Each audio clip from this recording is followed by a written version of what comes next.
Pré-jogo de Madureira e Fluminense. O jogo é no Maracanã. Houve uma inversão de mando, dá até pra chamar assim.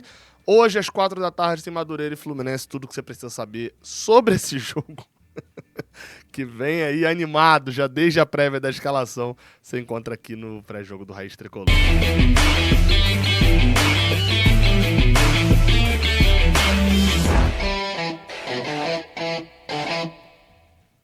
Seja bem-vindo, você guerreiro de todo o Brasil e de todo o mundo. Aqui é o canal Raiz Tricolor. Eu sou o Gabriel Amaral, sou jornalista e sou tricolor.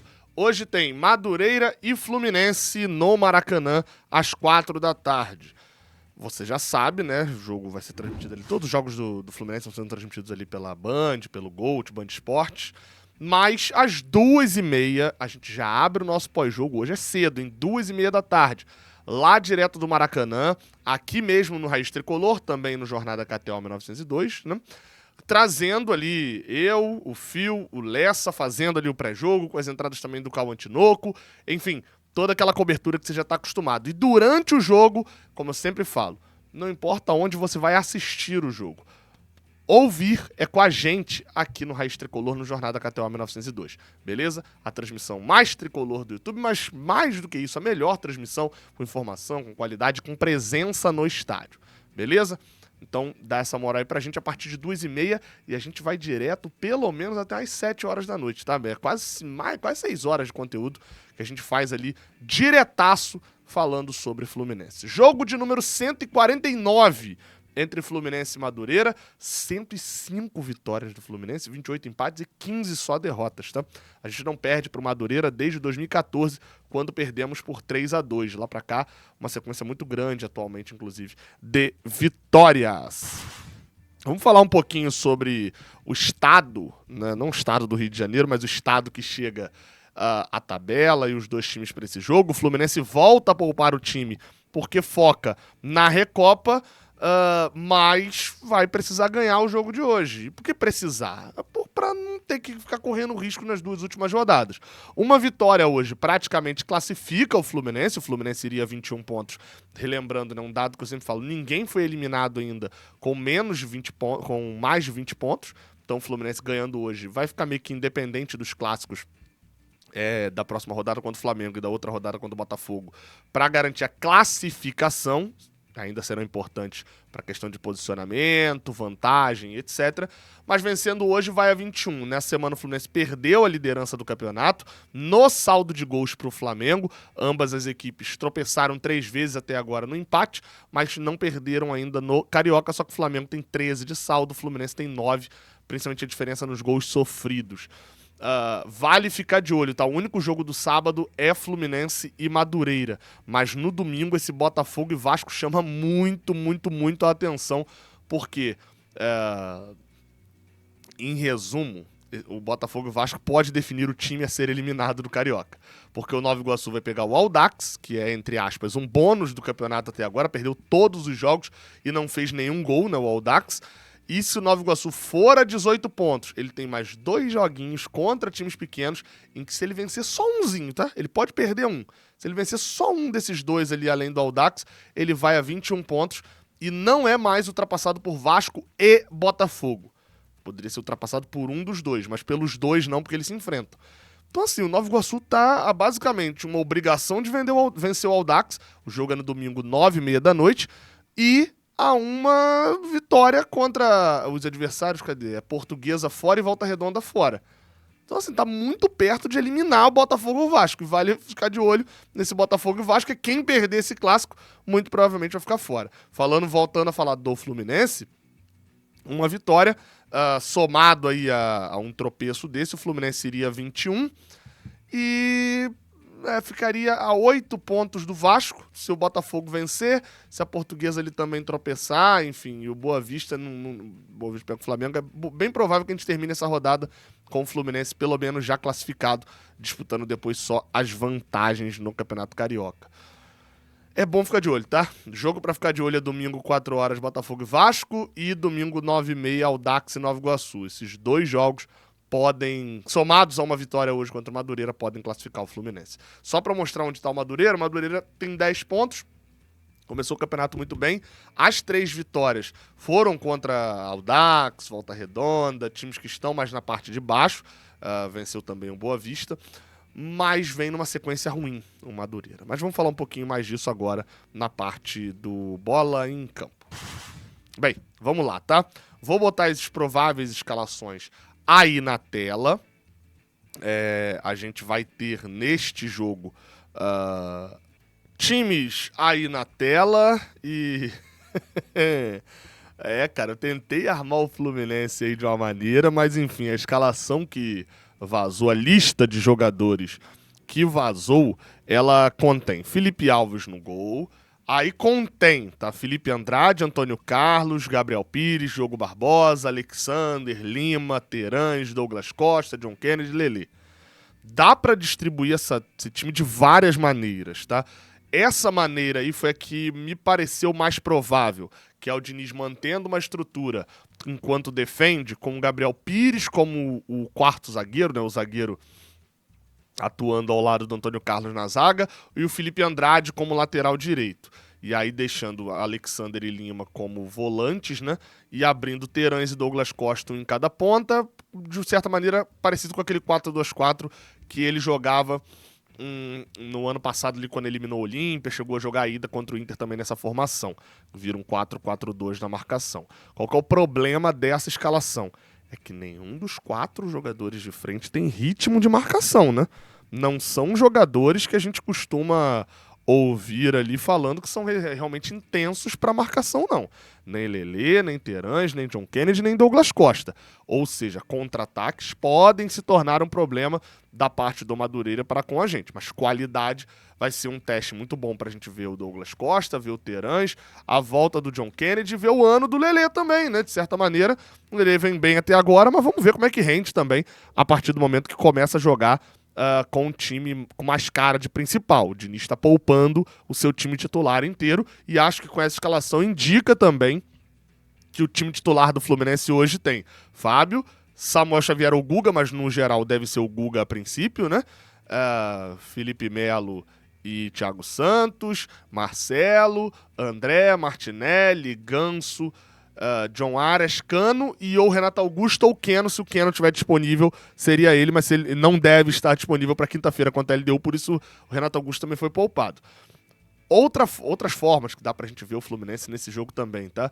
Que é com o Alexander de único volante, Felipe Andrade fazendo uma trinca de zaga com Antônio Carlos e Diogo Barbosa, Lima e Gabriel Pires fazendo a trinca de meio de campo com o Alexander e a frente meio que da mesma forma organizada. Acho que essa daqui vai ser uma tendência quando o Fluminense tiver a bola, tá? Atacar um pouco dessa maneira aqui. Vamos ver como vai ser e quanto o Fluminense vai conseguir pressionar e quanto essa invencionice do Diniz dará certo também. Novamente, o Diniz muda o time dele umas 4 ou 5 vezes durante o jogo. Tá? Não é uma escalação de cada um guarda a posição 100% do tempo, não. Então, também não é nada de tão absurdo assim essa escalação. Já o Madureira vem com o goleiro Mota no gol, foi titular em todos os jogos, tinha um site botando que seria o Douglas. Mas o Mota nem se lesionou e nem tá suspenso. Então, deve ser ele mesmo. Faz um carioca decente até agora. Na lateral direita, Dadinho. E não, o nome dele não é Zé Pequeno agora, continua sendo Dadinho, apesar de que o Dadinho, ele é banco. O titular é o Almir, tomou 3º cartão amarelo no último jogo, a derrota pro Sampaio Corrêa. O Dadinho entrou nesse jogo e tirou um gol em cima da linha, no último minuto. Só que era um gol do Madureira. O cara cabeceou, ele estava em cima da linha, a bola bateu nele. Acabou tirando o gol do Madureira. Na zaga, Arthur Lourenço e Marlon, que também é reserva. O Marcão é o titular da zaga, mas também está suspenso. A zaga Marcão e Arthur Lourenço jogou o campeonato inteiro como titular. E eu não gostei muito dessa zaga. Quer dizer, né? Achei fraca a zaga, achei lenta. Mas, enfim, né? Tá desfeita. Marlon deve ser o zagueiro titular ao lado do Arthur Lourenço. E Evandro, que volta de suspensão. Agora depois de suspensão contra o Sampaio Corrêa. Vagninho, aquele... Você vai falar, aquele qual, Gabriel? Aquele que passou pelo Fluminense, veio do Náutico, passou pelo Fluminense, chegou a jogar no Sub-23, veio junto com Rafael Ribeiro e é titular absoluto do Madureira agora. Mais um Arthur, tá? São 3 Arthur no time do Madureira. Tem o Arthur Lourenço, que é o zagueiro, tem Arthur, que é o volante. Não é o Diniz aqui, é o Pablo Pardal, camisa 7, jogador interessante ali, é um das cabeças pensantes do Madureira. Uma merda falei isso do Pardal, mas beleza. No ataque, como eu já falei, Arthur Martins, Hugo Borges e Rodrigão, o camisa 9. O Rodrigão não atuou na última partida, tá? O Rodrigão acaba que teve uma virose, acabou ficando de fora. E quem entrou naquele jogo foi o camisa 9 Patrick, e que guardou um gol. O Rodrigão, pra quem de repente tá... Pô, o nome não me é estranho, mas eu não tô lembrando. O Rodrigão já passou por alguns clubes do cenário assim, de futebol nacional, né? Rodrigão surge no Campinense, enfim, chama um pouco de atenção na Copa do Nordeste, é contratado pelo Santos, é o primeiro grande clube ali, a Vera, assim mesmo, da carreira dele, e aí depois já passou por Bahia, pelo Avaí, Coritiba, Ceará, Ponte Preta, Sport, Vitória, e tá no Madureira agora, tem 3 gols no Campeonato Carioca, enfim, vem ali fazendo seus golzinhos. Lembrando que o artilheiro do Fluminense também está em campo, que é Lelê. Tem 4 gols até agora no Cariocão. O treinador do Madureira também é português, o Daniel Neri, mas é um português que já trabalha há muito tempo no Brasil, trabalhou na categoria de base do esporte também. Enfim, então é um cara já mais adaptado, mas é mais um trabalho português aqui no Rio de Janeiro, né? Tem também o treinador do Boa Vista, também é português. Vamos lá, cara, a arbitragem da partida chama atenção ainda mais depois do último jogo, né? Essa questão de arbitragem, principalmente não só por tudo que aconteceu na arbitragem do Bruno Mota Corrêa, mas por toda a reclamação, e dá até para chamar de choro do Vasco, dentro da última rodada e do pós-última rodada. O Vasco agora tá ameaçando de impugnação, pedindo impugnação de cartão. Enfim, tornou até um negócio meio que ridículo ali da parte do Vasco, com a arbitragem do Bruno Mota Corrêa, que foi uma arbitragem que de fato sentiu muito o jogo, foi muito ruim. Acho que o pior erro dele de todos não foi nenhum lance direto ali, mas totalmente a condução da partida, né? A condução do Bruno Mota Corrêa foi horrorosa. Mas pro jogo de hoje a gente vai ter um árbitro que tá... Por que eu citei tanto essa questão do Vasco? Porque esse árbitro também está envolvido nas reclamações do Vasco. É o Tarciso Pinheiro Caetano. Esse árbitro apitou a estreia do Fluminense contra o Volta Redonda. No ano passado apitou Fluminense e Boa Vista. E já apitou Madureira e Fluminense lá em 2022. Todas as arbitragens muito tranquilas, boas, acertando lances capitais, não incomodando tanto nos lances que não são capitais. Por exemplo, nesse jogo do Volta Redonda, ele acerta em marcar um pênalti para o Volta Redonda, inclusive, foi um pênalti bem crasso ali do Guilherme do Gustavo Apes. Enfim, achei bom. Só que, no caso do Tarciso, ele é o árbitro daquele Vasco e Bangu que origina toda a reclamação do Vasco, de que expulsa o Jair e depois prejudica o Vasco. Enfim, houve uma reclamação gigante. É um árbitro que pouco apita a Série B do Brasileirão, apita a Série C e Série D praticamente só, mas no ano passado chegou a apitar clássico, tá? Apitou um Flamengo e Botafogo. Então, assim, é um árbitro que, pegando pelos jogos do Fluminense, eu acho um árbitro interessante, tá? Vamos ver como é que vai ser a condução dele em mais um jogo de grande contra pequeno. Ele tem outros jogos de grande contra pequeno. Contra o Bangu, foi uma arbitragem ruim dele pelo jogo contra o Vasco, mas o chororô dos vascaínos tá tão grande em alguns jogos que não dá nem pra levar a sério e dizer que realmente foi horroroso, porque os caras estão passando o limite em tudo, né? É isso então, tá?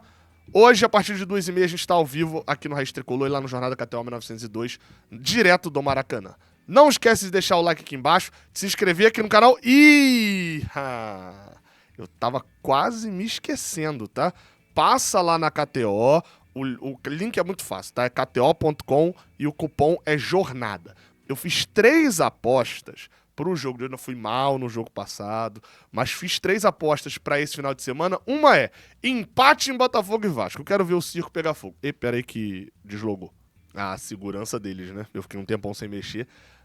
Eu quero ver o circo pegar fogo. Botei R$10 no empate lá, Botafogo e Vasco. Botei R$5 num gol do Lelê a qualquer momento. Estou confiando no Lelas. E botei R$20 na vitória do Fluminense, que tá pagando 1,41. É um resultado, o Fluminense vai com reservas, eu sei e tal, mas ainda assim é um resultado interessante, tá? Enfim, KTO.com, usa lá o cupom JORNADA e bota uma animaçãozinha pros jogos desse final de semana. Agora sim, valeu!